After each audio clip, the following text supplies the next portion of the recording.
നിങ്ങക്ക് തോന്നുന്നു എന്തിയ ബേസെല്ലാം കൊണ്ട് ഇങ്ങനെ നിക്കുന്നേന്ന് തോന്നും. ഞാൻ ഇന്ന് ആദ്യമേ കാന്താരി ഒരിക്കാറിഞ്ഞിട്ടില്ലത്. കാന്താരി ഒരിക്കാൻ വേറൊരാളും കൂടി ഉണ്ടാവും. നിങ്ങക്ക് നല്ല പരിചയമില്ല ആളത്. ഇതാ നോക്കിക്കോളൂ.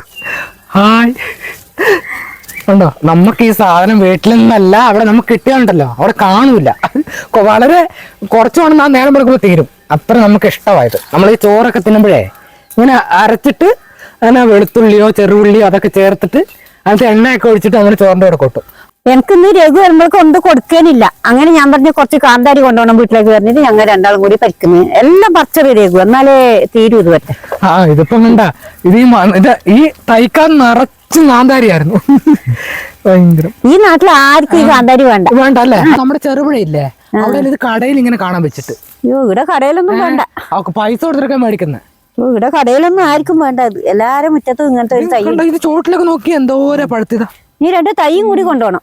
തൈ വേണം അമ്മ. തൈ ഞാൻ ഇങ്ങനെ നോക്കിനെ വന്നപ്പോ എന്തോന്ന് തൈ കുറച്ചപ്പുറം മുളപ്പിച്ച് ചെയ്യാൻ പറ്റുണ്ടോ? മുളപ്പിച്ചത് അല്ലെങ്കിൽ വിത്ത് വേണം കൊണ്ടുപോകാൻ. അങ്ങനെ വിട്ടെല്ലാം പറിച്ചിട്ട് ഇനിയിപ്പം അവിടെ കൊണ്ടുപോയിട്ട് ഒരു തൈ വെച്ച് നോക്കണം.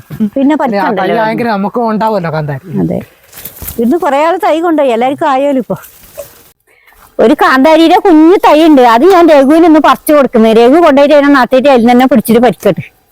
ഇതന്നെ നല്ല പേരെല്ലാം ഉണ്ട്. വാങ്ങിൽ വെള്ളം പറഞ്ഞുണ്ട് രഘു. ഇതാ രഘുവിന് എന്തായാലും അമ്മേനെ കൈ എങ്ങനെ ഉണ്ടെന്ന് നോക്കട്ടെ. കൊണ്ടുപോയിട്ട് അമ്മേനെ വിളിച്ചിട്ട് വിശേഷങ്ങള് എന്നെ വിളിക്കണം. മാഷിനെ വിളിച്ചിട്ട് ഞാൻ പറയും. ഞങ്ങക്ക് അമ്മേരെ എന്നെ കൈ എങ്ങനെയുണ്ട് നോക്കാലോ.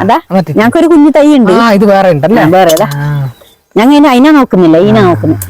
ഇന്നത്തെ കാന്താരി വയ്ക്കുന്ന വിശേഷം കഴിഞ്ഞു. അപ്പൊ എല്ലാവർക്കും ബൈ.